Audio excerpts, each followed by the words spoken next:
Fala, meus amigos e minhas amigas, estamos aqui com mais um episódio do Prosa Legal, de Sergipe para todo o Brasil. Estamos aqui no nosso quarto episódio desse podcast que veio para ficar.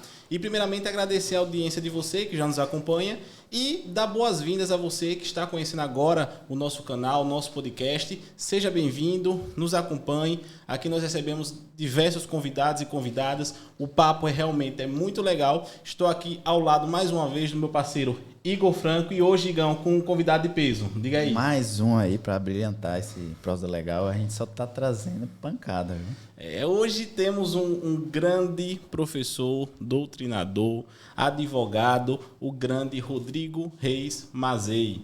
Eu trouxe aqui um resumo do seu currículo dele. O currículo dele é extenso, né?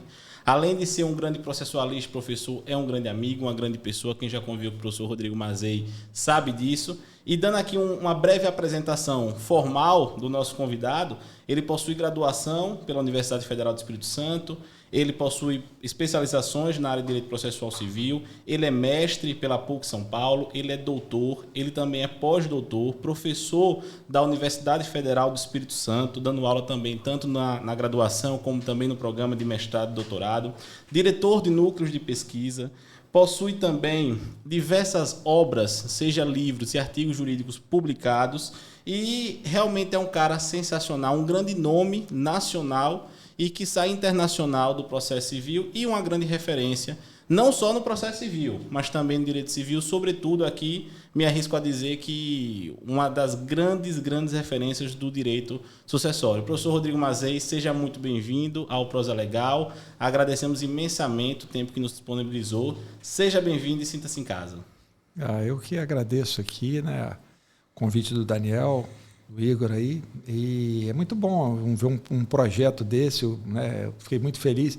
Estou super cansado, né, que eu emendei aqui da aula, mas eu não tinha como deixar aqui de bater esse papo, até porque o papo vai dar uma relaxada, vai dar uma descansada aqui no cansaço da aula. É bom que se diga que o professor Mazei, né, Igor estava lá inclusive com ele, né, acabou de sair de uma extensa aula aqui na nossa Escola Judicial do Estado de Sergipe.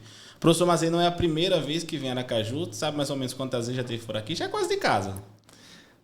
Eu ministrando aula aqui, eu acho que deve ser umas 10 vezes que eu já vim aqui. Mas eu estava falando mais cedo aí com o Igor. Eu conheço aqui Aracaju de muito tempo, da época do pré-caju. Eita! É raiz, pô. É raiz. Basicamente, a gente tem que verificar um título de cidadão aracajuano para ele, né? Então, realmente, o professor Mazei veio hoje... Que horas foi seu voo? Eu embarquei 3 e pouco da manhã. Cheguei daqui... Desembarquei aqui 10 e pouco, depois de fazer uma conexão em São Paulo. E aí passou basicamente uma tarde toda nos agraciando com vários conhecimentos aqui sobre inventário, sobre sucessões, e ainda se dispôs a estar aqui com a gente batendo esse papo bem legal. Então, realmente é um motivo de gratidão dupla, não é? Gratidão enorme, Mazinho, gratidão enorme. Tive o privilégio de ter essa aula hoje de tarde e amanhã tem mais. Mas adiantando e começando, né, queremos muito saber sobre a sua história, mas vou iniciar já com um pé na porta, talvez. Você se considera um processualista civilista ou um civilista processualista? Rapaz, essa é uma pergunta difícil. Eu costumo dizer o seguinte, para as pessoas que não gostam de mim, né, porque eles falam o seguinte, para que o pessoal de civil que não gosta de mim fala que, na verdade, eu sou um processualista. E para o pessoal de civil é o contrário. Mas, assim, respondendo assim seriamente, o que aconteceu? Eu, no começo, eu tive minha carreira como professor, né, eu iniciei, isso é até legal falar sobre isso, eu iniciei, fui forjado lá, dando aula de cursinho de OAB. E eu iniciei dando aula de cursinho de OAB em processo. Certo. Né? E a partir disso comecei a estudar mais profundamente, já tinha uma quantidade boa de publicação, cheguei já como professor substituto lá na Universidade Federal, enfim, mas sempre em processo. E eu tive um dia estudando execução, qual foi a conclusão que eu cheguei? Que eu não conseguiria estudar execução sem me aprofundar em obrigações. Então eu passei a estudar o direito material com mais profundidade. E quando eu comecei a estudar, meu mestrado é em direito civil, e é curioso, quando eu comecei a estudar o direito material com mais profundidade, eu vi também a importância, como o processo era importante. Porque não adiantava eu estudar o direito material sem eu saber, eu consegui projetar a melhor forma de aplicá-lo. E o meu doutorado, olha como é que é interessante, é em processo. O meu doutoramento não é em civil. E, na sequência, o meu pós-doutorado, na verdade, o fundo não é nem de processo, nem de direito civil. Ele envolve mais direito constitucional. Então, na verdade, ele tem uma dimensão... Eu costumo dizer o seguinte, eu acho que hoje, cada vez mais, a gente precisa de professores, estudiosos, alunos que sejam interdisciplinares. Então, assim, sinceramente, eu não me considero um processualista nem um civilista. Eu me considero uma pessoa que quer estudar o direito dentro de um plano atual e poder aplicá-lo. Eu acho que é isso que é a minha dimensão. Meu concurso na Universidade Federal do Espírito Santo, olha que interessante, eu sou professor na graduação de Direito Civil. O meu concurso é de Direito Civil, mas eu ministro aulas no programa de pós-graduação em processo. Então, dentro da própria UFES, eu ministro aula tanto de Direito Civil quanto de processo. E traz uma diferença enorme, né? A nossa atenção, os seus conhecimentos por essa interdisciplinaridade, traz para a gente um jurista um tanto quanto diferente dos demais, né? E torna você uma pessoa muito interessante, né? Não é à toa que a palestra hoje mostrou isso para a gente. Justamente essa comunhão entre processo e o direito civil, né, traz uma visão muito ímpar, que traz toda essa atenção, né, de estudo, tanto eu quanto o Daniel, que lemos as suas obras. Isso é muito interessante e chama muita atenção da gente, que não parte só de um âmbito, né, de um jurista civilista ou um jurista processualista, mas você consegue mesclar ambas as situações, né, Daniel? Eu queria saber se é uma impressão minha, mas no meio processual que nós caminhamos, eu percebo que existe talvez uma dicotomia, digamos não uma dicotomia, mas bem uma separação de grupos. Não sei se é impressão, e aí o professor que está há muito mais tempo talvez possa confirmar, mas eu percebo que existe aquele grupo dos processualistas, né, e o grupo dos civilistas. E às vezes verificamos que os civilistas, a maioria deles geralmente não... É como assim, olha, até esse limite aqui, quem escreve é o processualista e o processualista também. Às vezes não. Inclusive, eu já vi várias vezes, lendo alguns livros de processo civil, que quando o processualista vai adentrar em algum assunto, ele remete, não, isso aí basicamente é do direito civil, blá, blá, blá. E aí eu pergunto, né, talvez essa separação, né, às vezes até uma separação em termos de diálogo, porque de vez em quando nós vemos alguns dispositivos, essa separação não existe talvez só no âmbito dos juristas, mas até mesmo do âmbito legislativo, porque de vez em quando vemos um dispositivo do direito civil, do Código Civil, que não se compatibiliza com o Código de Processo Civil e vice-versa, né? Essa separação, né, será que ela não... O senhor vê essa separação como prejudicial para a evolução do sistema jurídico como um todo? Rapaz, esse é um tema muito interessante, assim, extremamente complexo. E aqui eu quero fazer assim, remeter uma homenagem do fundo do coração para o meu orientador, né, que você vê que a gente acaba sendo moldado, né, dentro dessa ideia, e que foi o professor Arruda Alvim, que foi, né, sem dúvida, um dos grandes juristas, talvez o maior, né, pelo menos que eu convivi, da minha geração que a gente pôde conviver, com essa, digamos, com esse duplo, né, com essa dupla faceta de tanto trabalhar com direito civil quanto com processo. Sem contar, esse também quero registrar aqui, presença de pessoas hoje vivas aqui que são fantásticas nesse sentido. O professor Humberto Eudoro Júnior, o professor Araquém de Assis. Mas olha como é que é interessante. Quando a gente voltar lá atrás, era comum de você ter juristas que conseguiam desenvolver com profundidade os dois temas. Tá? Isso é bem interessante.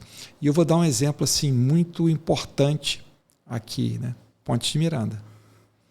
Veja, Pontes, ele tem só para o tratado de direito privado, né? Dispensa comentários nesse sentido, e veja os comentários ao Código de Processo Civil do Pontes, que vem desde 1939.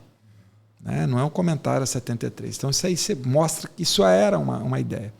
Eu tenho um texto que é uma obra que é coordenada pelo professor Arruda Alvim e a professora Tereza Alvim, uma coleção sobre o Código Civil de 2002, e eu fiz a apresentação no volume 1. E num determinado ponto lá, eu falo sobre isso. O que aconteceu que foi interessante? Especialmente na década, falando aqui para o Brasil, tá? Especialmente na década de 70, quando veio o Código de Processo Civil, né? Código 73, houve uma grande migração, ou seja, alguns autores começaram a escrever especificamente sobre processo. E outros, você pode olhar isso na literatura, o grande momento de divisão se dá ali. Veja que eu vou dar um exemplo, assim, que é um outro cara que é fantástico, Clóvis do Couto Silva, que é responsável, para mim, um jurista de ponta do Rio Grande do Sul, e ele foi responsável no Código de 2002, né, na parte inicial, pela parte de direito de família, ok? Pela parte, né, de direito de família. Só que é também um grande processualista. Ele tem trabalhos espetaculares na parte de procedimentos especiais. Então, olha como é que isso é interessante. Então, quando a gente começa a pesquisar nesse sentido, a gente vai voltar e a gente vai ver que parece que na década de 70 foi quase que a descoberta do processo, essa ideia da autonomia. Então, houve quase que uma cisão. Assim, esse aqui escreve só sobre processo, esse aqui escreve só sobre direito civil. Muito embora a gente possa encontrar aí nesse caminho várias pessoas. Hoje é mais raro. Mas a gente não pode deixar, por exemplo, vivos aqui, ó, mostrando essa exuberância tanto no processo quanto no direito material. Esses dois, para mim, hoje, eu tenho que citar o professor Humberto Teodoro e o professor Araquém de Assis, e não posso te deixar que agradeço todos os dias a oportunidade que eu tive de ter sido orientado pelo professor Arruda Alvim.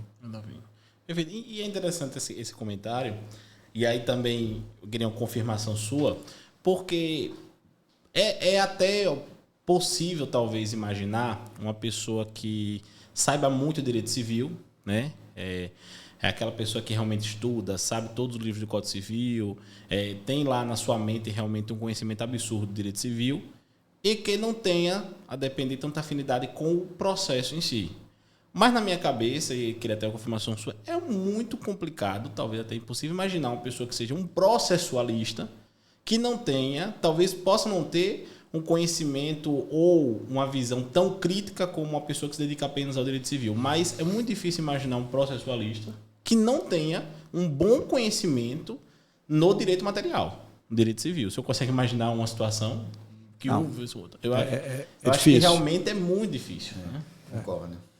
Tanto que eu vou pegar um tema de hoje, né? Aproveitar aí que o Igor está aqui e tal, né? A gente trabalhou, veja como é que... Vai aplicar a lição para você. Não, mas eu vou pegar Vai fazer a punição agora. Não, mas eu vou pegar um gancho simples. Você quer ver uma questão aplicável ao inventário? Que se você... Vou falar algumas coisas simples do Código de Processo Civil de 2015, que estão aí e tal, que a gente vê pouca aplicação na prática, as pessoas não se deram conta da importância para o inventário, né?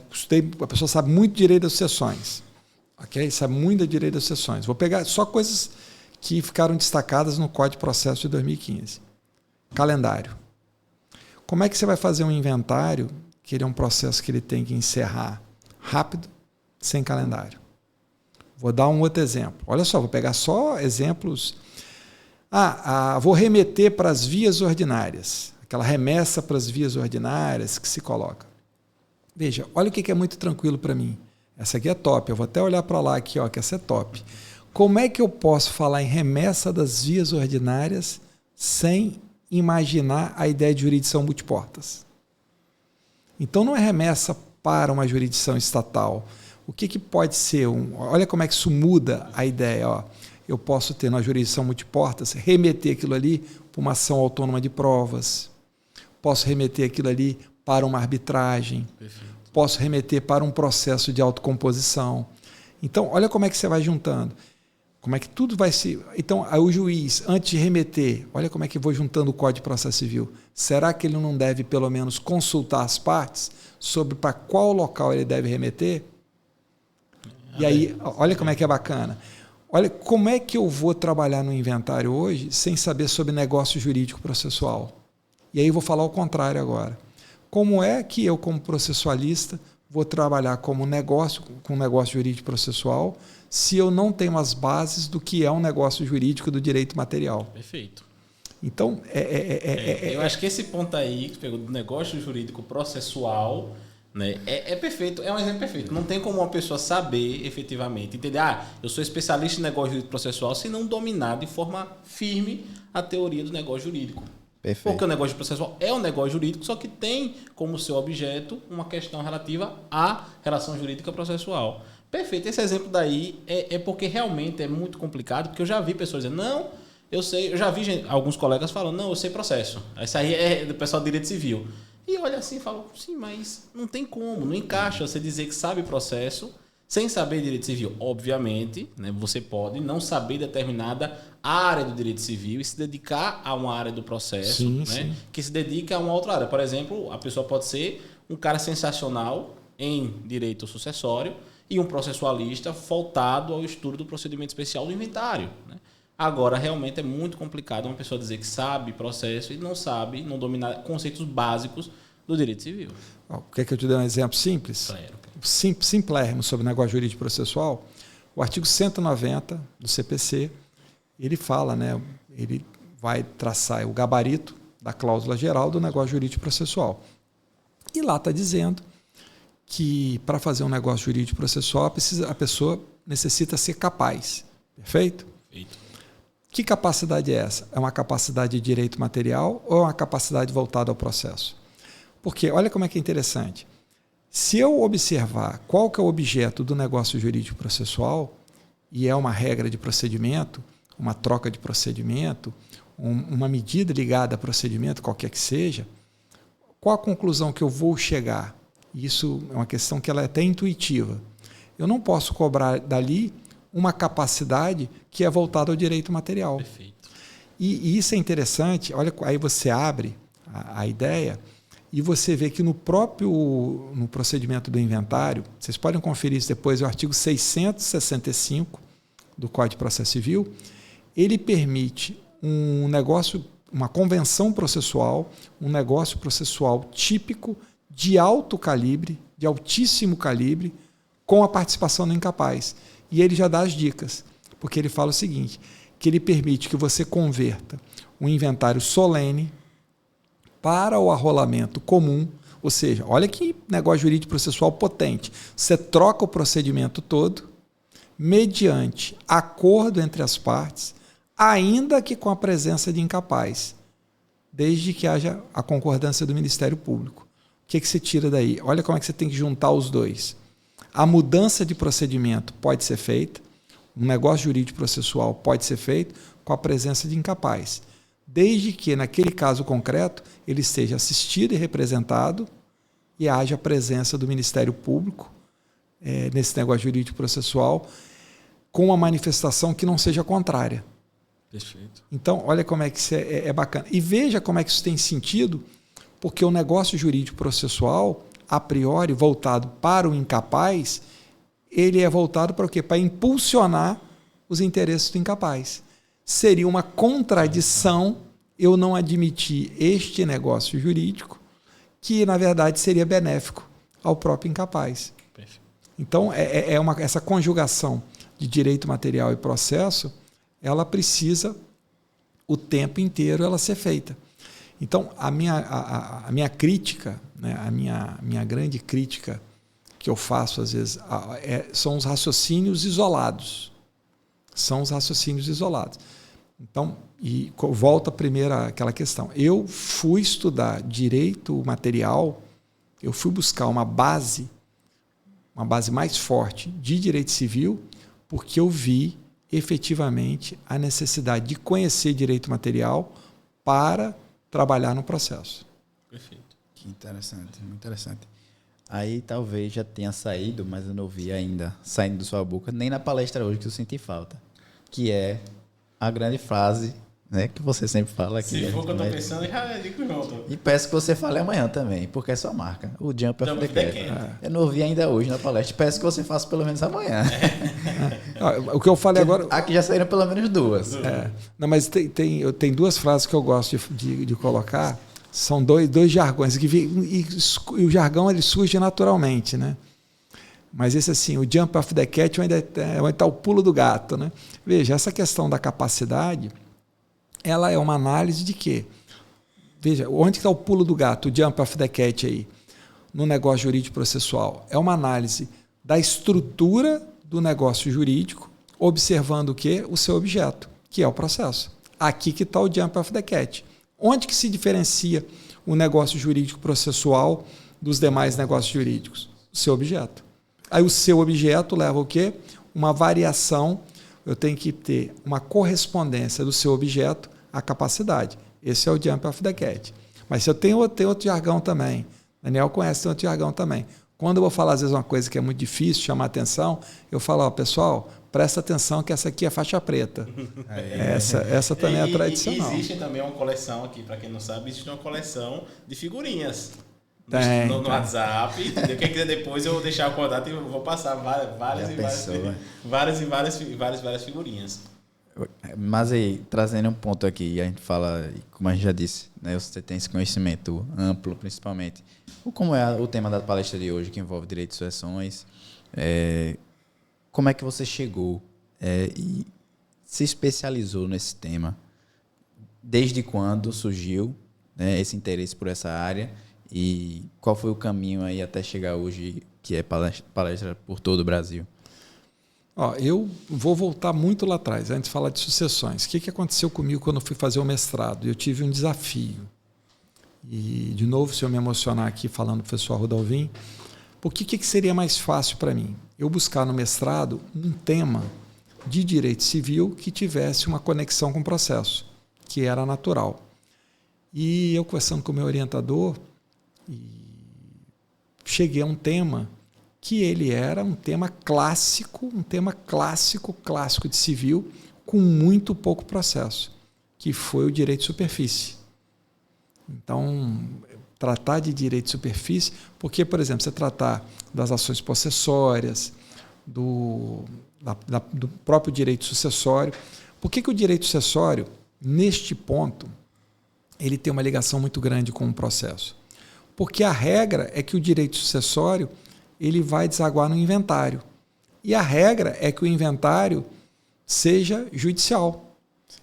Ele não é judicial por acidente, né? Se for aquelas hipóteses, hoje, na legislação de hoje, o anteprojeto muda um pouco isso, mas qual que é a ideia?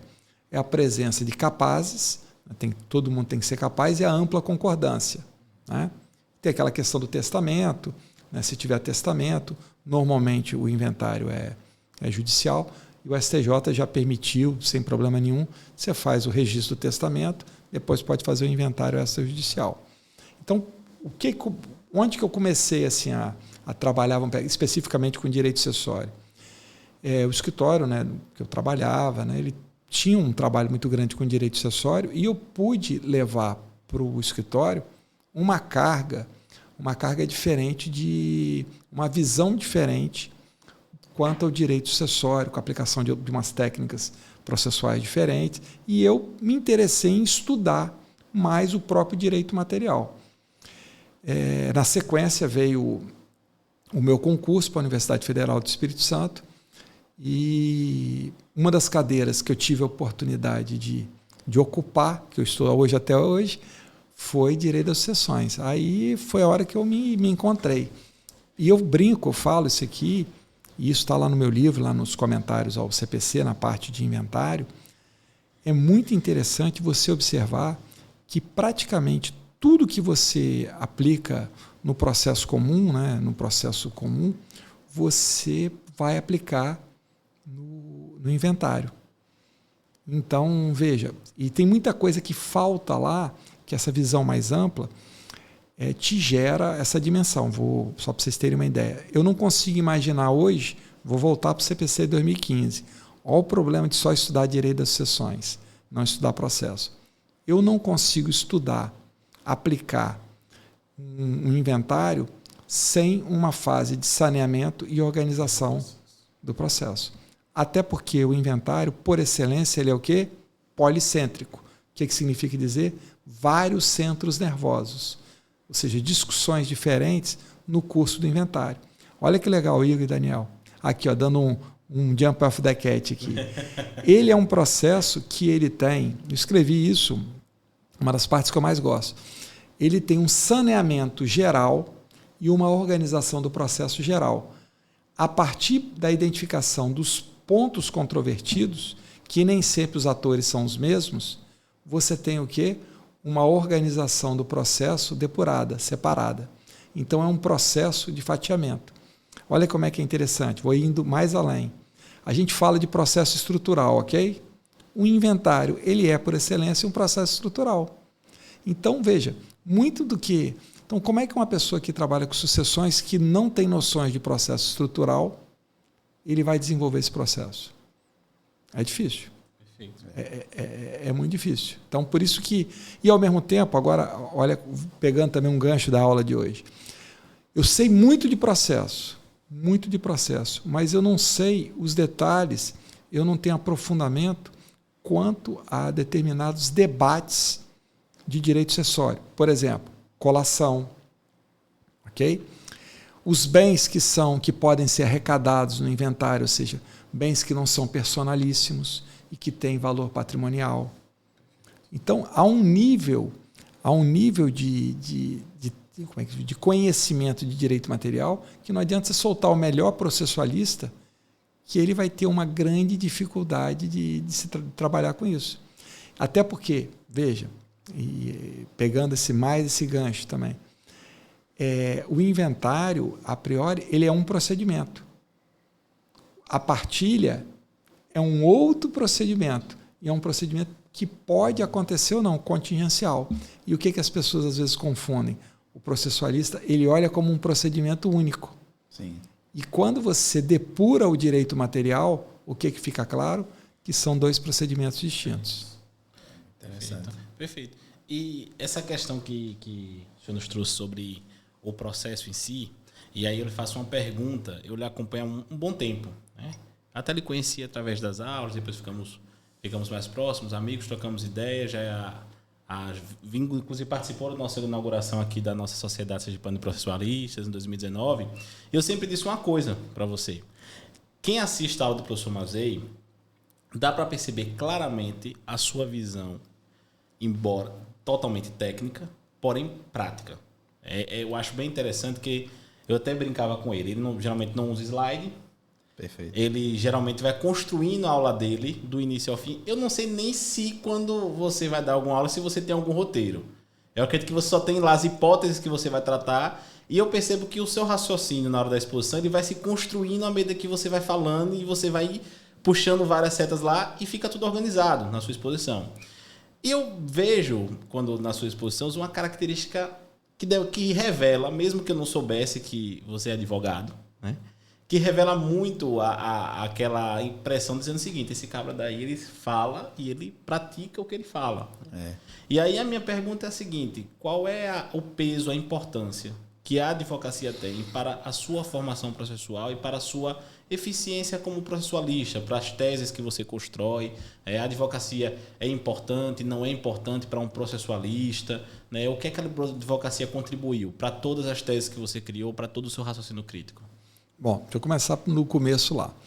Eu normalmente, eu sou muito chato, me cobro muito quando eu vou fazer uma exposição ou alguma coisa.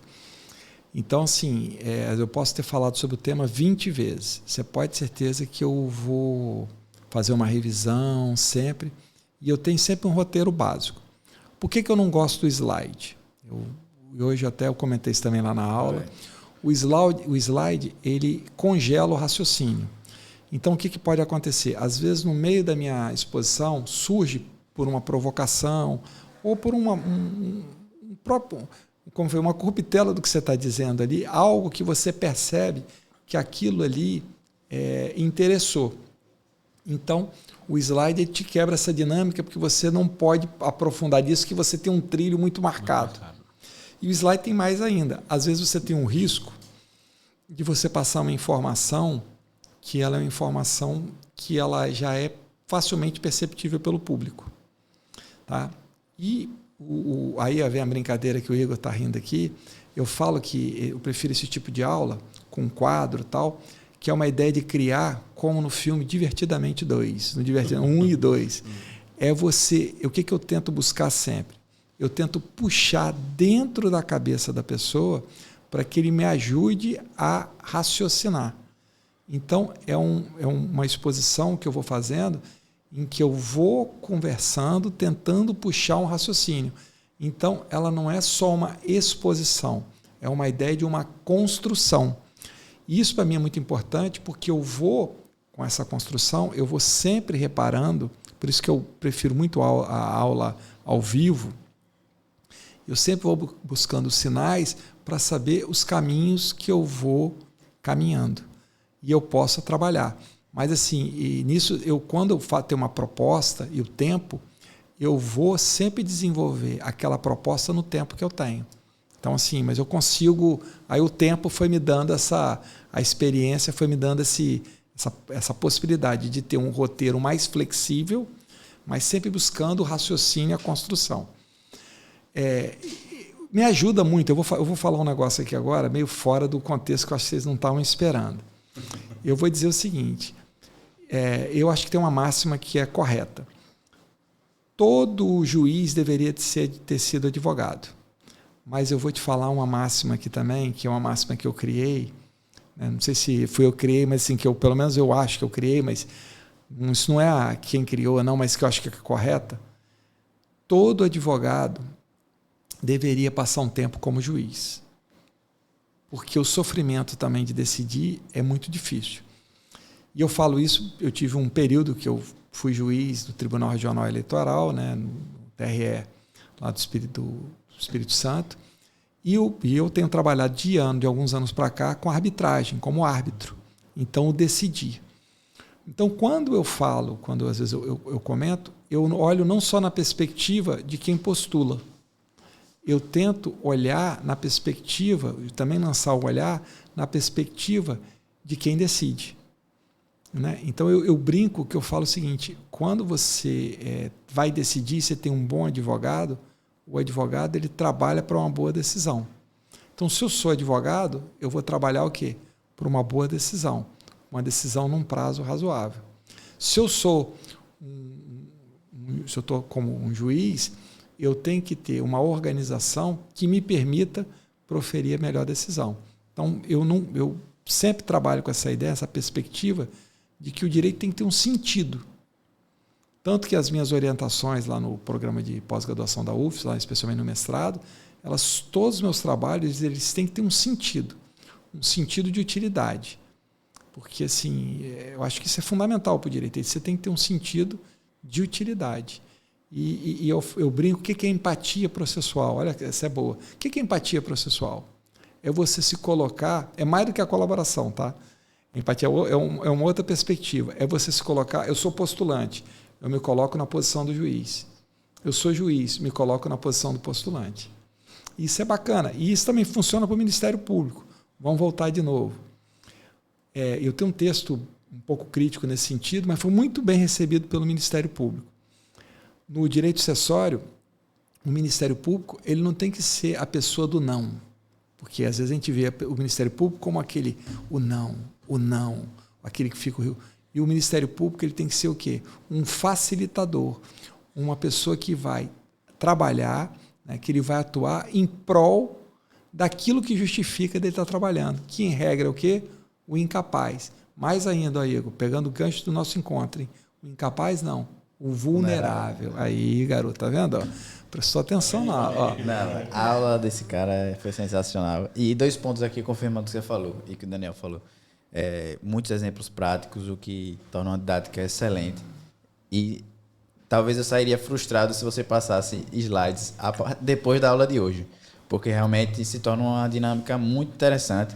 E como você disse também na aula hoje, cada cabeça ali raciocina de uma forma. Então, quando você passa do que você fala e não de algo parado, né, que é o slide, cada um ali está raciocinando, gerando novas dúvidas, que geram novas perguntas e que você traz novos raciocínios e novos exemplos, que encanta, assim, principalmente os exemplos práticos, que é o que a gente, os advogados gostam muito, né, que você traz, que ilustra claramente o que a gente precisa saber. É muito interessante. Você sabe que o negócio que é muito top que eu vou falar aqui agora, queria que vocês prestassem atenção aí, o Daniel está se dedicando aí à docência e tal, isso é bem bacana, hein?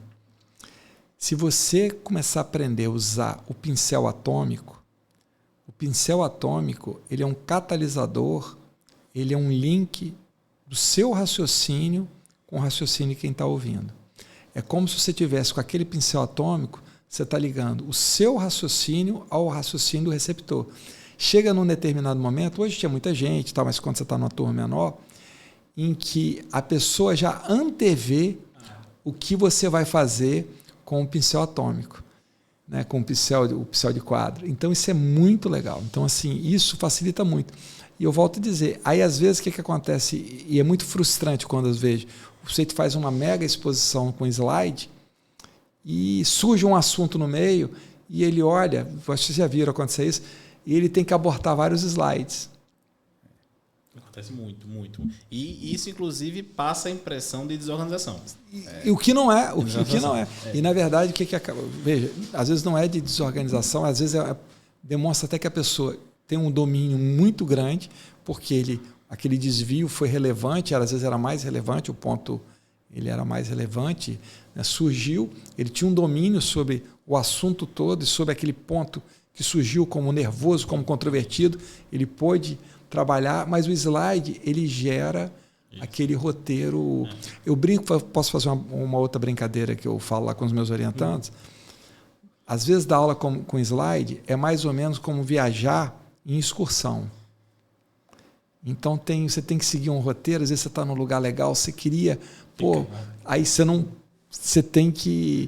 tem aquela liberdade aquela liberdade do roteiro. Eu gosto de viajar com liberdade, então eu acho, aliás, para falar a verdade, eu acho que uma das coisas que eu não abro mão é a liberdade. Eu acho que por isso que eu... E a primeira dica que a gente dá quando o pessoal vai fazer uma viagem, faça o roteiro, principalmente quando é lugar que você tem muita coisa para conhecer em pouco tempo, você fala, olha, faça um roteiro, mas não fique muito preso, não. Porque senão você fica, às vezes, você vai para o lugar, temos que ir para outro. E no final das contas, a pessoa não curte nada, não aprende nada. Então, eu acho que essa situação de a pessoa não ficar presa no slide ou no roteiro, ou às vezes até dar um tempo exato para cada tópico, permite que a situação do pincel atômico que eu aprendi agora, você sinta o público. Sim. Porque às vezes você se preparou muito. Eu acho que esse tema daqui eu vou ficar mais tempo. E às vezes você vai falar do tema e você já sentiu que aquele tema o público compreendeu. Mas um outro, o público se chocou, não tinha aquele conhecimento e ele quer que você dê mais conhecimento naquele ponto. Então você pode muito bem mesclar, você pode muito bem dedicar um tempo a mais em um tópico que você... Eu digo que sempre que o bom palestrante e o bom professor, que basicamente é a lógica do pincel atômico, ele está sempre conectado com o público. Ele olha, ele sente, ele sabe. Eu sei, quando eu estou dando aula, se realmente eu estou com a atenção da turma ou não. Ou se a turma realmente, em sua grande maioria, está entendendo ou está fazendo aquela cara de paisagem, ou às vezes, quando eu vejo às vezes a pessoa... Eu estou falando, aí às vezes a pessoa está lá, de vez em quando, eventualmente faz. Aí fala, olha, tá entendendo? Agora, às vezes, quando eu olho pro cabo passa a aula toda fazendo... Aí eu falei, isso aí já ativou o modo mola, já tá assim, já tá no automático, o cara tá em outro mundo, né? E a gente sente, e às vezes a gente tem técnicas para você recuperar a atenção, às vezes você sai do roteiro, e já aconteceu, às vezes eu preparo um roteiro e eu vejo que um assunto não tá chamando tanta atenção, eu já vou para outro pouco mais enérgico, aí recupero a atenção e depois introduzo outro. Eu acho que essa estratégia que você utiliza, para quem, inclusive, nunca viu nenhuma aula do professor Mazei, é só colocar no YouTube, que tem várias, e realmente a gente verifica, poxa, que massa. Eu lembro até que eu comentando com a magistrada daqui de Sergipe, a doutora Maria Angélica, né, vulgo conhecida como Ieca, né, grande processualista também, a gente dizia o seguinte, professor, eu falava, doutora, quando eu venho para a aula de Mazei, eu me sinto burro às vezes, mas um burro de um jeito legal. Que é aquela situação, poxa, eu tô aprendendo mais, cada aula eu tô aprendendo mais, esse raciocínio não tinha, esse jump of the cat, quando ele fala jump of the cat, todo mundo... Aí você pegou, ó, aí, o que é a ideia do jump of the cat? Não é uma coisa para ser engraçada, não é assim. Aí o cara fala assim, ó, agora tem presta atenção no jump of the cat. Aí às vezes opa, isso aqui, aí às vezes você acorda o sujeito. E quando você quer frisar, então, esses jargões, eles acabam sendo chamadas. E esse eu gosto muito também, assim, especialmente na graduação. Falo, pessoal, presta atenção agora que é faixa preta. Aí o cara falou, opa, pega a caneta, essa aqui eu tenho que presta atenção que essa é faixa preta. Um das faixas pretas que eu vi hoje, que eu vou puxar aqui um gancho que vocês estão falando, que eu vi hoje na palestra, que é muito interessante, essa experiência da arbitragem, o que é fora da realidade daqui do nosso estado de Sergipe, não se comenta hoje sobre essa prática. Eu queria que você comentasse, principalmente a arbitragem, pelo exemplo que você deu hoje na palestra, que eu achei muito interessante. A arbitragem como direito sucessório, né? A sua experiência com esse procedimento. O que acaba acontecendo? Quando a gente fala em arbitragem, o que as pessoas confundem? Pode fazer inventário em arbitragem? Não é isso. O que pode ter, e isso é bem interessante, você ter conflitos sucessórios, determinados conflitos sucessórios, que eles podem ser remetidos para a arbitragem. Então, isso é bem bacana isso. E, obviamente, que esses conflitos sucessórios eles vão se submeter aos regramentos, ao gabarito da lei de arbitragem. Então, as pessoas têm que ser capazes, a arbitragem não pode ser obrigatória. Mas veja esse caso, né, que eu contei lá para vocês, o caso assim, que eu posso falar, né, genericamente. É um caso que envolve um debate empresarial, ou seja, de avaliação do valor de uma empresa, né, para efeito não só do inventário e para efeito de eventual dissolução da sociedade com o exercício de direitos de preferência, enfim. Veja, e essa é uma empresa ainda que tem, como é que se diz, trabalha com dados sigilosos. E ela é uma empresa de alta tecnologia, então tem que apurar o montante, ou seja, tem um monte de elementos. Então, a questão que interessante que eu falei, ela falou assim, olha, como é que imagina isso no judiciário? Então, eu vou fazer uma dissolução dessa primeiro, dentro do inventário? Como é que eu vou fazer isso dentro do inventário? Não, vou remeter para fora, vou remeter para uma ação autônoma. Tá. Vamos ser muito francos. Será que o judiciário tem especialista para julgar isso? Segundo ponto, que seria já uma consequência disso. Se o juiz talvez não está preparado para julgar uma causa dessa, porque não é uma causa normal, ele vai conseguir nomear um perito para isso? Olha só que sequências. Aí, por exemplo, dentro disso, eu vou ter uma decisão em prazo razoável? Qual o nível de segurança de sigilo que eu vou ter? Então, esse caso que eu comentei, um caso super difícil, muito difícil, foi feita uma decisão em arbitragem em 18 meses. Impressionante, me chocou. Em 18 meses, e 18 meses encerra, porque não tem... É um caso que, normalmente, assim, eu te falo com toda sinceridade, para o primeiro grau, era um processo que não sairia em 3, 4 anos, dada a complexidade que tinha. Mas o que a gente fez? A gente calendarizou com a prova pericial, os peritos foram escolhidos pelas partes, com direito a veto, ou seja, todo um monte de técnicas que a gente teria uma dificuldade muito grande de aplicar. Perfeito. Agora, aproveitando esse gancho... Aliás, deixa eu fazer até... Para quem tiver interesse, eu tenho um texto que está lá no Migalhas, que dá uma noção, um texto simples, assim, que eu falo mais ou menos assim, os dogmas que afastam a arbitragem do direito das sucessões.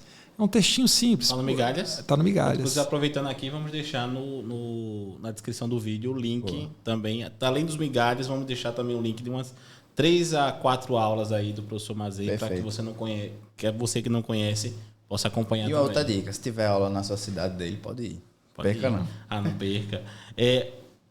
Você falou agora uma palavra que eu estava esperando você comentar para puxar ela. Técnicas.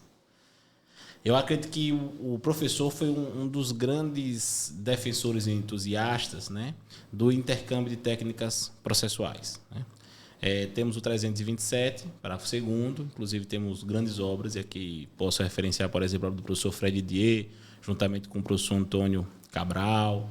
E eu lembro que logo quando saiu, eu acompanhando essa início de vigência, eu lembro que eu conheci o seu nome justamente falando sobre essas técnicas. Olha, Jump of the Cat, técnicas, né? E eu lembro que muito se dizia que no CPC passado o CPC vendia o pacote completo, né? Você vai para o procedimento especial, já tem um pacotezinho com tudo que aquele procedimento tem. Você vai para o procedimento comum, tem um outro pacote com tudo e você não pode fazer aquela mesclagem. E hoje nós temos o 327, parágrafo 2º. Nós temos também um artigo específico, se não me engano, acho que é o 771, na parte de execução, que autoriza, né, a comunicação entre as regras do cumprimento de sentença e o processo de execução. E o professor fala muito sobre essa situação de você poder acumular técnicas, fazer mesclar técnicas de um procedimento para outro com o fim de atingir uma eficiência do processo. E aí minha pergunta queria que comentasse um pouco sobre esse assunto, no aspecto geral, que eu sei que para muita gente ainda é uma coisa nova, né? E principalmente uma pergunta que eu quero que você me responda. O que seria o conceito mais próximo, mais adequado de técnica? Técnica é igual a procedimento? É diferente? Faz parte do procedimento? O que seria a técnica processual? Bom, considerando o público, eu vou tentar ser o mais didático possível. Só um parênteses, é porque uma vez a gente fez uma live junto e eu fiz essa pergunta e ele não pôde me responder porque ia ter uma prova do mestrado. E ele falou, Daniel, eu não vou poder lhe responder porque tem um trabalho, tem uma atividade que era justamente o pessoal falar isso e o pessoal tá conectado. E aí ficou me devendo a resposta e eu vim cobrar. Bom, você partiu numa premissa que é a primeira premissa que a gente tem que seguir.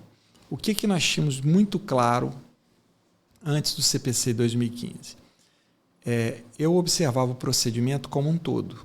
Então, olha como é que tudo muda. Isso é bem legal. O que é o direito, né? Vamos dizer assim, o que é o direito de ação? O meu direito de ação, vamos voltar lá atrás. Esse direito abstrato que eu tenho, olha como é que já muda, né? O que entendi? O direito de ação era o direito abstrato de invocar a tutela, né, jurisdicional em busca de uma solução para o conflito tal. Quer ver como é que isso já mudou? Por isso que eu tenho que voltar lá atrás. Só vou dar um exemplo. Ação autônoma de provas. Qual que é o meu direito de ação? É buscar uma tutela jurisdicional, mas é para substituir alguma coisa ou é para uma outra atividade? Mais ainda, o direito de ação se aplica ou não se aplica, por exemplo, na arbitragem? Então, o direito de ação, olha como é que isso já é bacana, ele se submete a uma jurisdição multiportas. Então, a formalização desse direito de ação abstrato num processo já é diferente, porque os processos são diferentes. Os processos são diferentes.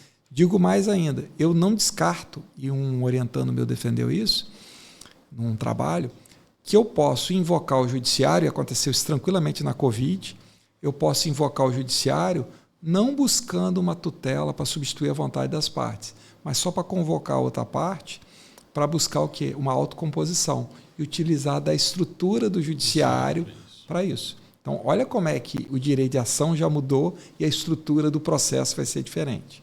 Beleza? Olha como é que tem que voltar lá atrás. Então, essa dimensão de jurisdição multiportas, ela já muda tudo, ela bagunça tudo. É óbvio, então, que essa ideia de processo, quando materializa, e vamos pegar aquele conceito básico de que o procedimento é como o processo se desenvolve, né? Era visto como um quê? Um pacote do processo. Ou seja, do começo ao fim vai ser desse jeito. Okay? Era um pacote do processo. Tanto é que no código anterior, o artigo 292, eu não lembro se era o parágrafo 2º, mas está lá nos parágrafos do 292 do CPC de 73, falava o seguinte: se eu acumulasse pedidos que era do procedimento especial com o procedimento comum, eu caía no comum, né? E eu perdia o quê? Perdia tudo do procedimento especial. O que mostra o quê? Era uma ideia de que você acumulava procedimentos. Você não acumulava as técnicas, você não trazia técnica. Onde que vem a diferença para mim que o código de 2015 é inteligente? Agora vou objetivamente chegar na sua resposta. É olhar o procedimento não como algo blindado. É como se fosse, olha o exemplo que eu vou te dar agora, hein? Essa aqui é, ó o jump of the cat, hein? Ó o jump of the cat. É como se fosse uma máquina. Ou seja, eu posso ter máquinas blindadas. Imagine que eu tinha uma máquina blindada no Código 73. Eu não tenho uma máquina, um motor blindado. Eu tenho um motor que é montado o quê? Com peças. E eu posso pegar algumas peças e passar para o quê? Para outros motores. Desde que sejam compatíveis, isso é muito importante. A compatibilidade continua existindo e sejam o quê? Eficientes. E isso cria uma dimensão, quando eu olho esse procedimento, e digamos, essa máquina, esse motor, quando eu busco essas peças e vou levar para outros lugares, fazer esse transporte, olha como é que é interessante. Eu vou procurar o quê? Eu vou procurar máquinas, motores que sejam semelhantes. Eu não vou tirar uma peça de um Fusca e colocar numa Ferrari. Perfeito. E aí, olha como é que isso é interessante. E vindo aqui para a nossa aula de novo, que eu falei isso sem falar sobre transporte de técnicas. Por que no inventário nós vamos transportar muita coisa do processo de falência para o inventário e vice-versa? Porque são o quê? Procedimentos com identidade, são motores com identidade, onde eu posso ter peças o quê? Que eu posso passar de um lugar para o outro. E aí vem aquela palavra-chave, né? Compatibilidade. Eu poderia dizer, talvez, trabalhar assim... Só para pegar um bem fácil, tá? Um bem fácil. Não tem, por exemplo, no procedimento de falência,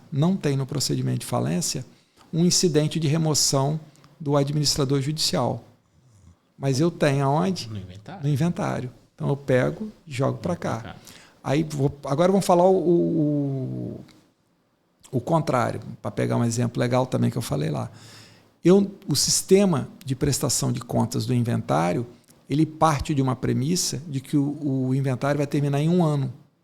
Ok? Ele tem um sistema falho de prestação de contas. Só que a falência, ela tem um sistema transparente e complexo de prestação de contas. Claro. O que eu faço? Tiro da falência e trago para cá. O que gera, olha que interessante, o transporte de técnicas, onde que ele é o ponto mais relevante, é quando eu transporto técnica de procedimentos especiais para os especiais e eu supro também deficiências do procedimento comum. Aí o transporte de técnicas fica top. Perfeito. Eu poderia trabalhar assim numa lógica, talvez, professor Mazei, o professor me corrija se eu estiver errado, que as técnicas, né, a técnica, né, processual seria uma unitariedade, uma fragmentação do procedimento, que eu poderia, no caso, pensar e colocar em outro procedimento, poderia trabalhar assim, uma cisão, né, uma unitariedade de algo que contém em um procedimento, eu poderia dizer assim? Eu posso dizer o seguinte, são peças especiais de um procedimento. Peças especiais de um procedimento. Perfeito. Então, isso te gera... Então, você quer ver uma outra coisa muito top? E eu estou como orientanda no mestrado sobre isso. Não tem no procedimento do inventário... Olha que isso agora é faixa preta. Não tem no procedimento do inventário o que seria um contrassenso e viola claramente as normas fundamentais do CPC.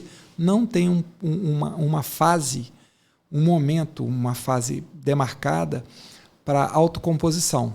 Não tem o 334, não tem aquela figura, nem da audiência do direito de família do 695, se não me falha a memória. O que violaria frontalmente o 300 e o artigo 3º, norma fundamental do CPC. Beleza? Olha que interessante. Essa agora é top, hein? Faixa preta, hein? Faixa preta. Mas será que na hora de eu importar, eu trazer essa técnica de autocomposição para dentro do inventário, sempre eu vou trazer, eu trago a do 334 ou trago das ações de família do 695? Depende. Depende do conflito. Porque, olha só, se eu estou trabalhando com um conflito familiar, um conflito entre os herdeiros, a técnica, eu pinço essa técnica porque essa peça especial ela é mais adequada aqui. Mas imagine que eu estou tendo uma discussão com um legatário, por exemplo, com um legatário que ele que ele não tem vínculo familiar nenhum. Ou com um credor, Um credor, ou seja, é essa a questão. Para que eu vou trazer? Porque, veja, a técnica do 695, ela não é uma técnica que visa só e tão somente a autocomposição, mas ela visa o quê? Diminuir a litigiosidade. Para evitar conflitos. Para evitar. Então, isso é bem interessante. Então, a mesma questão, eu analiso qual técnica que eu vou trazer a partir do momento de que mais compatibilidade. E aí, só para fechar, isso é bem interessante. Como é que um processualista vai compreender isso se ele não conhece o direito material? Até porque as técnicas especiais, normalmente, elas são moldadas pelo próprio direito material. Por isso que elas são especiais. Se eu não tivesse essa moldagem do direito material, elas seriam técnicas comuns. Igão, eu não sei você, ouvindo o professor Mazei, dá uma vontade de estudar, né? Dá uma necessidade de estudar. Demais. Rapaz, demais. um privilégio eu estar podendo estar batendo esse papo aqui com você. Um raciocínio, né, técnico, prático, que realmente a gente vê que nem todo mundo tem, né?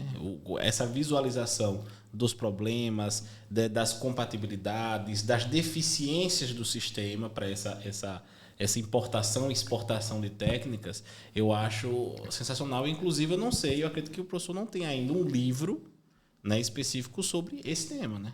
Eu tenho uns textos publicados, mas eu tô com um livro que eu parei aí, mas ele vai voltar. Vai voltar. Que, inclusive, o professor Mazei, quem não sabe, né, não acompanha a vida do professor Mazei, o professor Mazei, ele tem uma hiper mega biblioteca, né? O professor Mazei escreve, ele é rodeado de livros, né? E realmente você verifica que para um livro sair, quando o professor Mazei lançar um livro, que ele já tem alguns lançados, né? Compre, porque com certeza aquele livro dali é um escrito, é um raciocínio crítico que levou em consideração várias e várias ideias sobre a matéria de diversos pontos de vista. O professor Mazei realmente ele explora, ele combate. Eu já tive a oportunidade de ler, né, alguns livros do professor Mazei, inclusive vamos deixar algumas indicações também nos comentários. Leia, porque realmente é fruto de um trabalho de realmente pensamento. É como se ele se isolasse lá um tempinho, né, professor? Não sei como, inclusive depois a gente vai querer que o senhor explique como é que é o processo de escrita, mas realmente é aquela pesquisa profunda. Então, você não quer ler os 200 livros? Leia o livro do professor Mazei, que pelo menos ali vai ter uma ideia geral do sistema. E essa questão das técnicas que pode surgir aí um livro, talvez. É muito interessante lá na palestra hoje, porque quando ele falou, por exemplo, da prestação de contas, teve Ministério Público, juiz, advogado, todo mundo se balançando. Prestação de contas, e aí ele veio com essa questão dos 12 meses, todo mundo ficou olhando. São técnicas mesmo muito interessantes, que trazem para a gente uma outra visão, e esse papo de novo do processualista, civilista, processualista, que nesse caso aí, somente mesmo como uma pessoa como você, estudiosa, que consegue entender essa dinâmica e trazer para a gente de uma forma tão didática.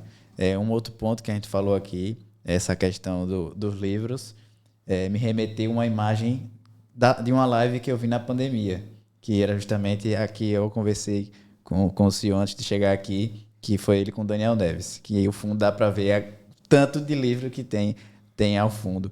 E aí eu queria que você comentasse agora, puxando o gancho para 2 perguntas. Primeiro, de onde vem tanto o gosto do vinho, né? Dessa admiração ao vinho, e depois, consequentemente, o seu projeto de Direito e Vinho, que foi na live da pandemia. Bom, eu sou neto de português e neto de italiano, né? Não gostar de vinho é difícil, né? Porque isso assim, desde muito jovem a gente via, né? Então assim, fazia parte.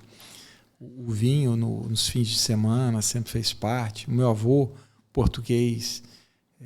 Aliás, hoje eu sou português também, né? Mas assim, meu avô nasceu lá, né? Eu sou português pela cidadania. Mas então, foi uma coisa que veio culturalmente, naturalmente na família. Mas o Direito e Vinho surgiu no meio daquela loucura da pandemia. Era de certa maneira uma forma de dar uma lógica, porque logo mesmo no começo da pandemia, o que eu notei? As pessoas, elas perderam o referencial de horário e da semana. E como assim, o que ia fazer, o que não ia fazer? Então, o que eu criei dentro disso aí, dentro da pandemia, eu não deixei que a loucura é fazer parte. Então, uma das coisas que foi importante era a criação de rotinas. Sim. E dentro dessas rotinas, o Direito e Vinho era muito engraçado, que ele era sexta-feira, 7h30 da noite, né? Era como se fosse o sextou. Então, agora está na hora de... chegou o fim de semana, vamos relaxar. Ou seja, passamos essa semana inteira aqui nessa dificuldade na pandemia, agora chegou a hora de relaxar. E foi um projeto que foi muito bacana, né, que a gente conjugava um tema de vinho, de uva, né, do vinho, enfim, sobre vários aspectos, com um tema do direito. E todos os professores que foram chamados, todos, sem exceção, eram professores doutores vinculados a alguma instituição de ensino e com um projeto de pesquisa. Então, o Direito e Vinho, na verdade, acabou sendo um projeto de pesquisa meu vinculado à UFES. Nossa. Então, assim, a gente teve live lá com quase 2.000 pessoas assistindo e tiveram lives engraçadíssimas, assim, porque a hora ia para o vinho, né?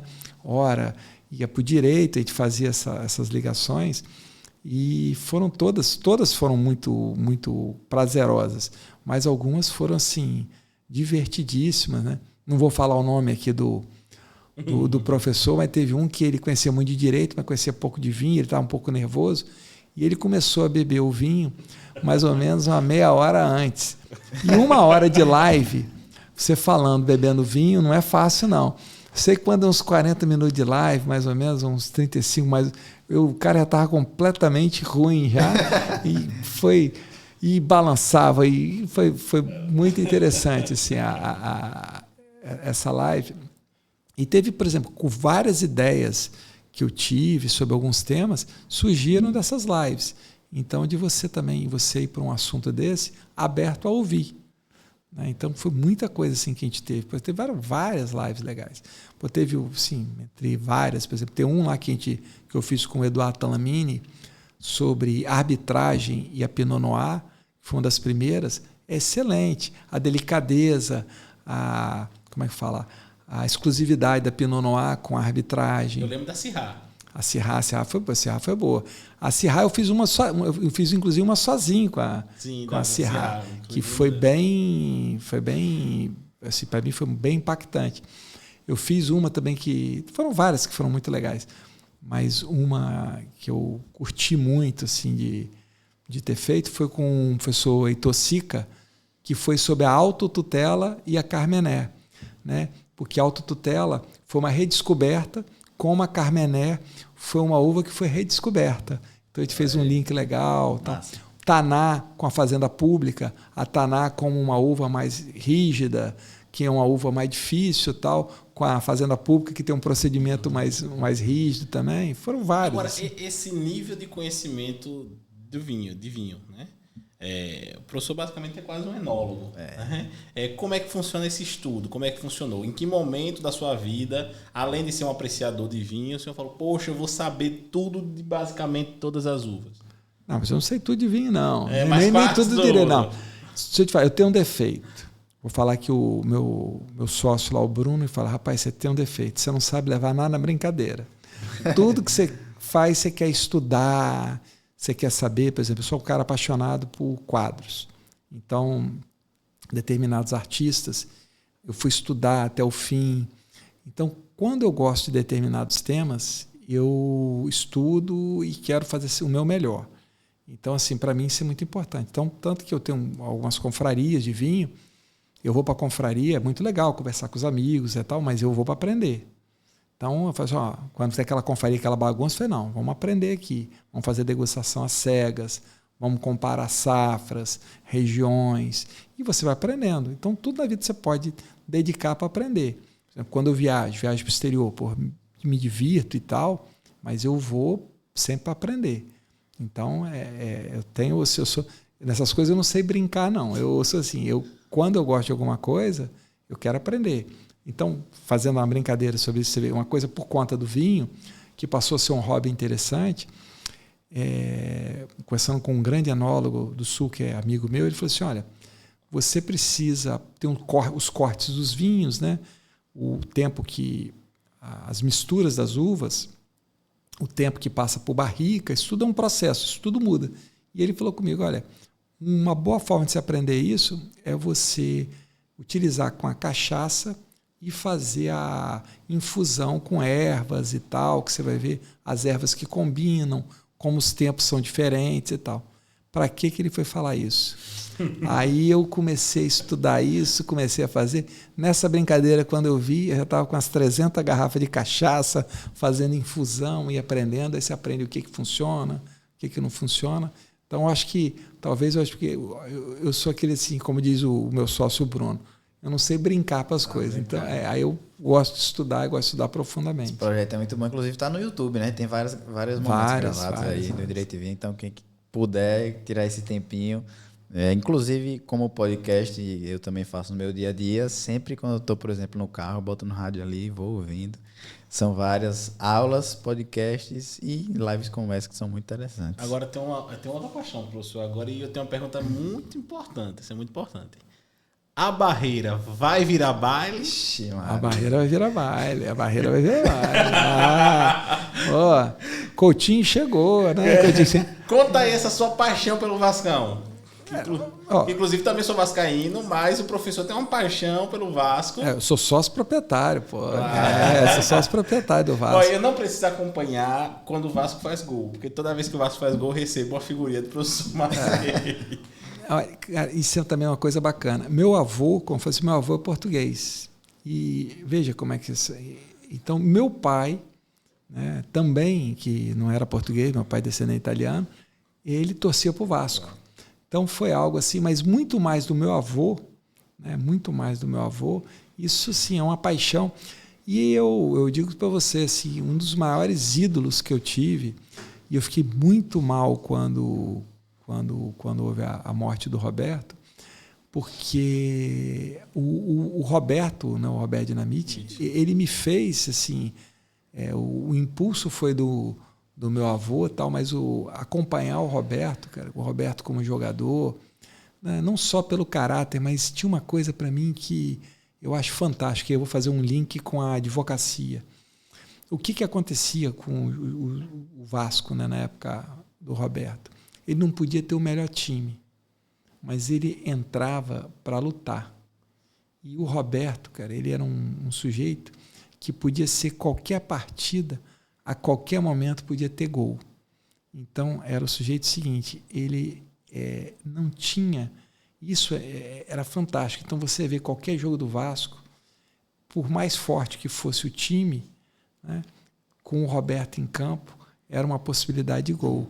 Então, assim, eu vendo hoje, né, quando a gente volta, né, lembrando da adolescência, disso tudo, de como eu tinha ali um ídolo. Era quase como uma ideia assim, de o Roberto como um super-homem.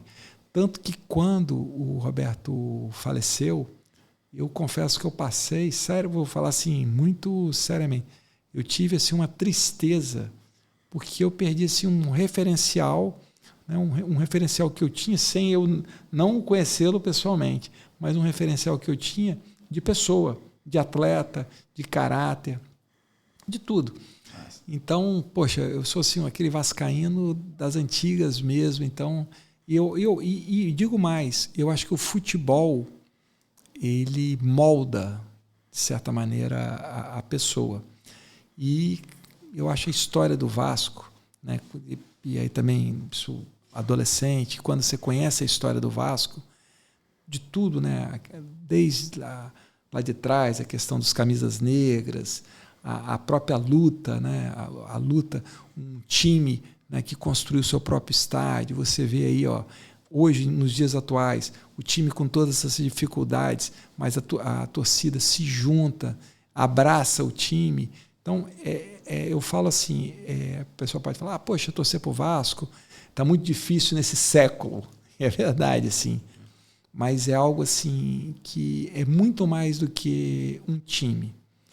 O Vasco é uma instituição. O Vasco ajuda, né, quem conhece o Vasco, ele, sem dúvida, ele foi muito importante para moldar o meu caráter. Interessante. Não, essa reflexão... para os vascaínos... É tão interessante como que o professor falou, que leva tudo a sério, né? como nós podemos encontrar inspirações para a nossa vida como pessoa, né? Em várias áreas. No caso, o professor falando que encontrou no futebol uma inspiração, né, a ponto de se emocionar, mostra o quanto, né, o Dinamite foi importante, né, como inspiração. E, inclusive, me traz essa reflexão, né, e essa reflexão fica para todos. Né? Muitas das vezes, nós nos inspiramos em pessoas que não conhecemos. E também isso acontece conosco. Muitas das vezes, o professor Mazei, ele inspira pessoas no Brasil todo que não conhecem. Com certeza. Então, é até uma reflexão para a gente ver o quanto nós temos responsabilidade, que as pessoas acham que, não, é minha vida, tal, eu vou desistir. E às vezes tem várias, realmente, pessoas que se inspiram nela e ela não sabe. Né? Então, a gente nunca sabe quem está nos observando, né? E quem está se inspirando na gente. No caso, o exemplo mesmo do Roberto Dinamite na vida do professor Mazei, ele pode não saber, mas olha o peso da inspiração dele, né? E o quanto ele lutou, a forma que ele vestia a camisa do Vascão, a forma que ele entrava em campo, moldou, né? Ajudou a moldar uma personalidade. Então, São influencers fora do digital, né? O que a gente tem hoje. É totalmente fora. Totalmente né? fora. É muito interessante, e aqui trazendo essa questão da inspiração, você que também é uma inspiração como doutrinador, e aí você já pode passar para a gente aqui muito do seu conteúdo, mas queria falar um pouco sobre a advocacia, que é o seu exercício, né? Você exerce com muita maestria, e queria saber de você se você, no início lá da faculdade, optou pela advocacia, ou se havia alguma presunção em relação ao concurso público, porque acontece muito o que a gente vê aí pelo direito. Rapaz, a minha situação foi mais difícil ainda. Porque o que acontece? Quando eu estava na faculdade, eu tinha uma confecção. E eu tinha uma confecção. E o que acontecia? Eu tinha, olha só, em plena faculdade, tive a dimensão, né? Era eu e um sócio que a gente teve. Ele nem fazia o curso de direito, fazia o curso de administração. E ele queria fazer mestrado, foi trabalhar até na Price, de que, na verdade, aquela confecção, se a gente fosse levar à frente, teria que se levar com outro perfil. E naquele momento a confecção me dava uma renda, me dava até um certo status, porque eu tinha um carrinho e tal, e eu tive que abrir mão daquilo ali para entrar como estagiário e começar lá de trás, lá do primeiro degrau para a advocacia. Então, isso para mim foi muito importante. E, assim, e eu vi ali, e coincidentemente, essa semana, até o escritório que eu comecei a trabalhar, eu fiz a pessoa, ele me ligou, estava com uma dúvida, negócio de direito sucessório, meu querido amigo Francisco. Aí ele me ligou e tal, uma questão, eu falei para ele, aí eu aproveitei, né, falei assim, Francisco, aproveitar aqui, já que você está me ligando, deixa eu te dizer uma coisa do fundo do coração. Eu sou uma pessoa extremamente grata a você pelas oportunidades que você me deu. Porque talvez ali, quando eu comecei a estagiar, de estagiário, eu fui a ser professor assistente, de professor assistente eu virei sócio, e de sócio eu segui minha vida só. Então, todas essas passagens, eu vislumbro, de certa maneira, uma oportunidade e a minha gratidão por ele. E ele até brincou e falou assim, não, mas gratidão é de mão dupla. Eu também sou grata aí a você, porque se a gente também não tivesse passado isso tudo, eu talvez não tivesse desenvolvido, né? Desenvolvido e tal. Então, a minha advocacia ela foi muito ligada a isso. E aconteceu um fato comigo, que isso também é interessante, que o meu pai era um grande advogado lá no Espírito Santo. E eu não fui trabalhar com meu pai. Eu caminhei nesse caminho paralelo. Eu fui nesse caminho paralelo que eu fui. Eu fui trabalhar com meu pai, para você ter uma ideia, 12 anos depois de formado, quando eu já estava numa posição, e aí foi ao contrário. Né? Nem o meu pai, digamos assim, que eu fui trabalhar com meu pai. Na verdade, nós juntamos. Então, aí até a minha posição era uma posição diferente, que não era só uma posição de filho, era uma posição de filho e de sócio. Então, eu tive a oportunidade que eu convivi com meu pai durante um bom período, em que eu convivi ao mesmo tempo com, se eu me emocionar aqui, com meu pai, meu sócio e meu melhor amigo. né? Então foi um período bem legal da minha vida, mas assim, e foi um período assim que já havia assim uma ideia assim era um respeito, era diferente. Então eu digo assim, hoje eu vejo na advocacia há muito espaço para advocacia. Desde que a pessoa consiga enxergar e identificar a advocacia e levar a advocacia dentro de um plano real hoje. E muito importante, o advogado, ele precisa ser resiliente, ter tempo, e aquilo que eu brinquei lá, e buscar sorte. Como é que busca sorte? Buscando conhecimento, buscando competência. Você sendo resiliente, buscando sorte, que é buscar conhecimento. Eu não consigo ver uma pessoa que faça isso por 10 anos, 12 anos, que não vai ter sucesso. Não consigo ver. Não consigo ver. Só que tem que passar esse processo. É um processo longo. É um processo de, no mínimo, 10 anos.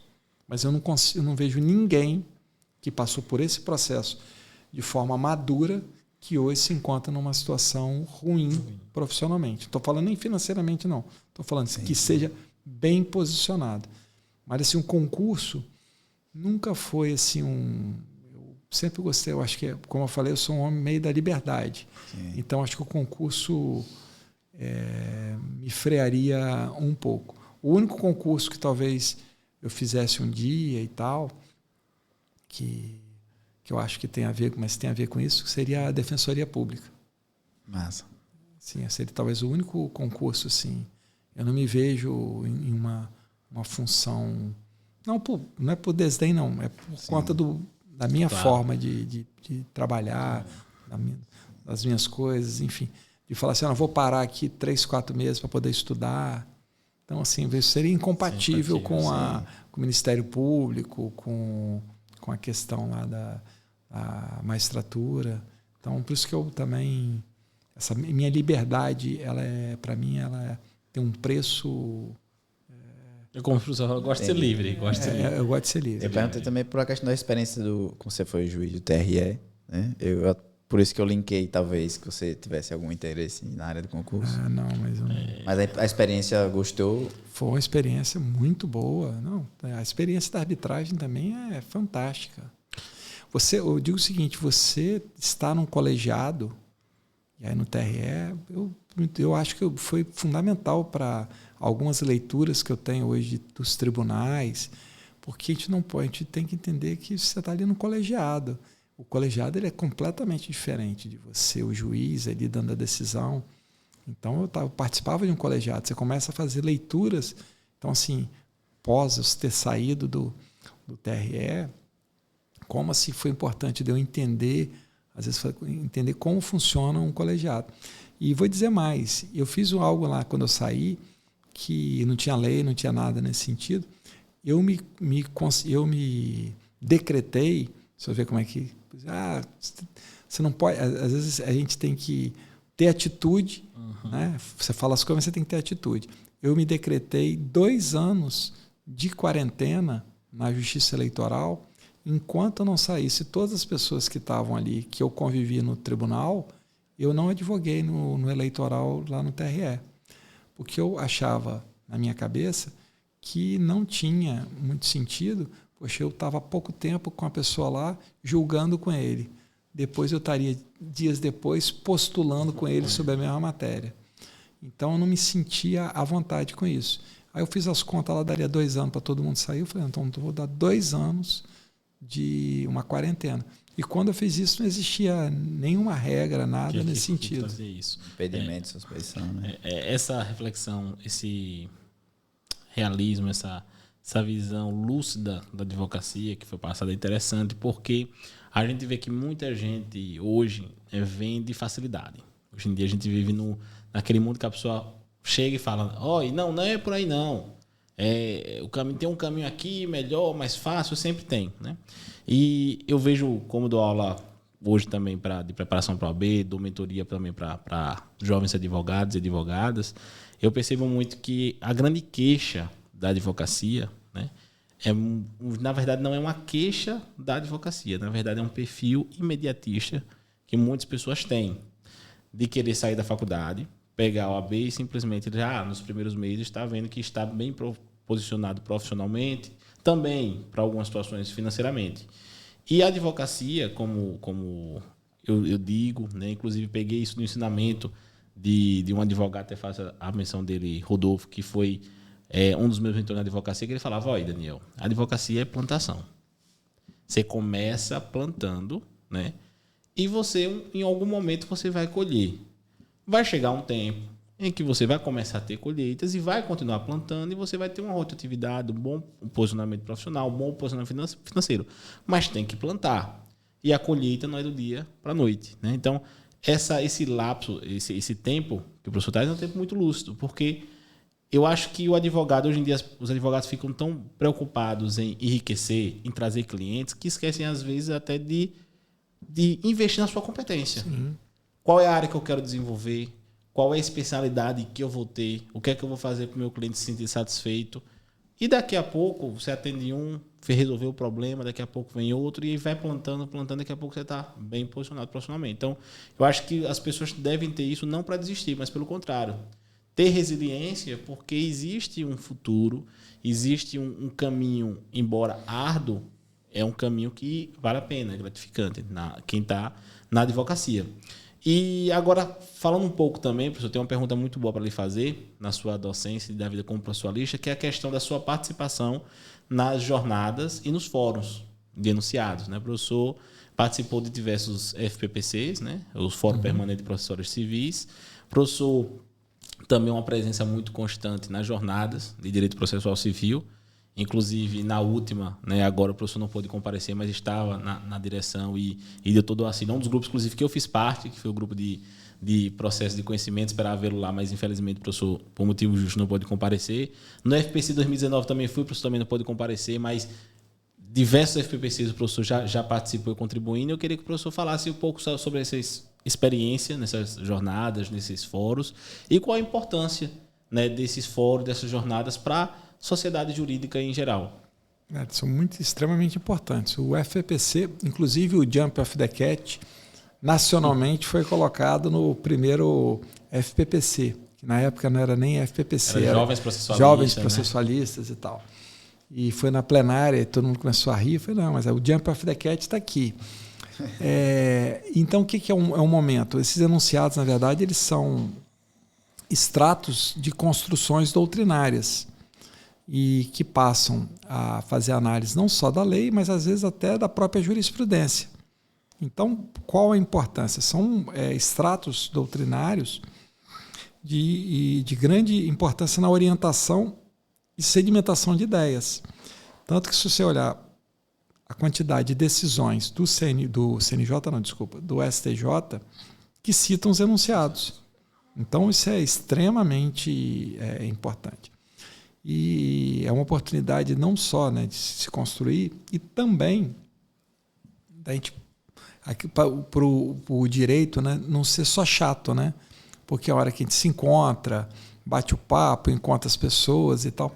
Quantas coisas assim quantos momentos que eu tive ali, independentemente do enunciado, do que foi, de debates que eu tive de alto nível com várias pessoas, que foram nesses momentos, né, da formação dessas jornadas, do fórum, porque é um momento que está todo mundo concentrado com aquela ideia de uma produção, ou seja, de uma cooperação doutrinária em busca de uma melhor interpretação, de a sedimentação de um melhor entendimento. Então, acho que são fundamentais. Sempre quando eu posso, eu vou. Eu tive por questões pessoais, nos últimos anos, eu tive ausente em alguns, mas não foram muitos. E eu espero esse ano retornar em todos aí que eu for, sempre quando for convidado. O que ocorre praticamente sempre. Nosso tempo já está acabando, mas eu quero uma resposta, se possível, sucinta, que ficou pendente, que o Daniel falou aqui. Como é a sua forma para escrever os livros? Verdade. Eu não tenho muita forma, não. Eu acho o seguinte, você tem que ter coragem. E eu não tenho problema de escrever, eu brinco, isso é sério agora, eu não tenho problema de escrever e não utilizar o que eu escrevi. E eu acho que o processo de escrever é um processo de reflexão. Então, eu gosto de ler, eu gosto de estar com as ideias maduras, de, às vezes, até a própria caneta mesmo, fazer um mini roteiro com 5, assim, ó, esse ponto, esse ponto, esse ponto, esse ponto, que não é nem tão rígido, mas de começar a escrever, porque o escrever é um processo de meditação. É só você pensar, enquanto você está aqui ó, escrevendo, você está com o sentido, né, do tato, você está olhando o que você está escrevendo, está pela sua cabeça, né? Então eu gosto de fazer isso. E como eu falei, uma coisa importante, não pense em escrever imaginando que você está escrevendo o definitivo. Você está escrevendo como um material de reflexão, né? Por isso que eu até brinquei hoje, que eu falo assim, eu gosto, isso não é uma regra, né? Mas eu falo o seguinte, eu gosto de escrever com a ideia mais solta e depois sempre fazer as correções e os ajustes. Por isso que eu brinco, que é uma regra minha, escrevo com vinho e corrijo com café. É boa, essa foi boa. Boa, essa foi boa. Essa foi boa. E só para você ter uma noção, além, né, um ponto que você citou hoje na aula, e eu acho que você citou aqui também, é que Mazei sempre escreve coisas novas para solucionar novos problemas. Isso é muito interessante. Daquele fato que você citou das páginas que você jogou fora, um livro todo, praticamente, né? Praticamente não, né? Era mesmo um livro. Eu joguei 400 páginas fora para começar um livro novo que tem 1000 páginas. Joguei 400 páginas fora, totalmente fora, para começar um livro novo. O que foram essas 400 páginas? Um treino para o meu livro de 1000 páginas. Tá vendo? E justamente por isso que as suas obras são tão únicas. Justamente porque você visa solucionar esses problemas, né? Não é mais do mesmo, né? Sempre tem um diferencial. Perfeito. Né, Daniel? Perfeito, perfeito. Oh, e o tempo passou que a gente nem percebeu. Eu vi. Né? Um papo muito bom. Né? Para o professor só melhorava se tivesse um vinho. Né? Melhorava muito. Melhorava muito. Mas hoje foi no cafezinho mesmo.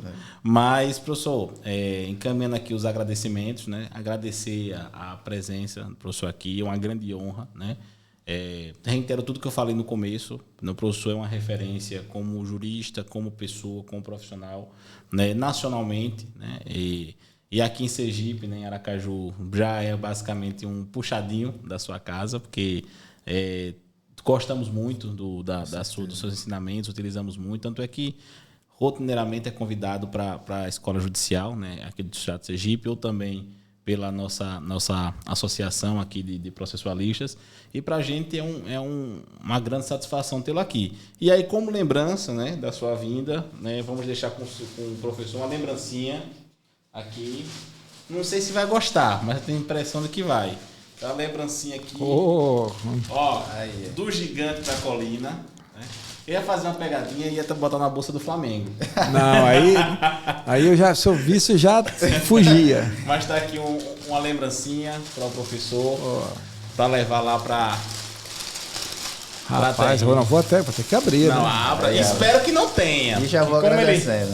Como ele já não... Inclusive, o senhor agora vai utilizar isso aí nas suas correções. Quando for fazer a correção dos textos, vai utilizar. Enquanto isso, já vou agradecendo, Mazei. Muito obrigado mesmo por tirar esse tempinho. Eu sei que o dia foi muito corrido mesmo. Eu pude presenciar e bem puxado. Mas muito obrigado por ter vindo. Que venham tantos outros momentos aqui pra gente aprender muito mais. Pô, essa aqui eu não tinha, não. Eu vou utilizar aqui. Eu tava com medo. Eu falei, professor, do jeito que é vascaíno, deve ter tudo. Aí, essa aqui é top, pô. Essa aqui eu vou... tem um estádio aí. Que tem um São Januário aqui no fundo. Aqui, ó. Olha lá. Essa aqui é profissional. Aí, ó. Gostou, viu? Aí já vai servir para... Eu tinha uma outra muito simples. Essa aqui agora, essa aqui é Champions League. Escrevo com vinho... Corrijo com café. Já vai usar a caneca já para fazer as correções. As correções. Então, professor, muito obrigado pela sua presença aqui, né? E vou deixar ao encargo digo aí encerrar o podcast, né? Mas aí, muito obrigado mesmo, né? A gente continua aprendendo e vamos aprender como sempre, mas ouvir um pouquinho da sua história aqui me inspirou ainda mais e com certeza vão inspirar muito mais pessoas que estão assistindo a gente. Só um muito obrigado mesmo e gratidão, né? Foi muito corrido. Já deixando a curtida, o comentário, compartilhar esse vídeo para mais pessoas terem acesso a esse conteúdo. Se você gostou, claro, né? Mas aí, Fica aí com as suas últimas palavras para a gente fechar e com chave de ouro. Não, eu que agradeço a vocês e, veja, eu agradeço muito ao direito, cara. Eu estou aqui, né, conversando com vocês, 2 jovens aí, já jovens, mas já posicionados profissionalmente. Isso tudo, se a gente pensar que o direito é chato, que o direito é só uma forma de ganhar dinheiro, né, você acaba não tendo esse ânimo, retorno. Né? Não, esse retorno. A vida é assim, a vida ela faz isso que faz parte. Então, assim, eu tenho que agradecer, né? Agradeço todo dia a Deus pelas oportunidades, e as oportunidades são como essa, de encontrar pessoas aqui, fazer amizade. Eu, especificamente aqui, o Daniel, a gente é amigo já há muito tempo já. Então, isso para mim é muito prazeroso. E fica aí, ó, parabéns aí pelo projeto, e agradeço, assim, que para mim não foi mais do que prazeroso. Me senti muito honrado aqui de estar no podcast, no projeto com vocês. Então, continue nos acompanhando e acompanhe cada vez mais o professor Mazei para pegar o Jump of the Cat. Então, valeu. Até mais. Até mais. A mãe encerrou.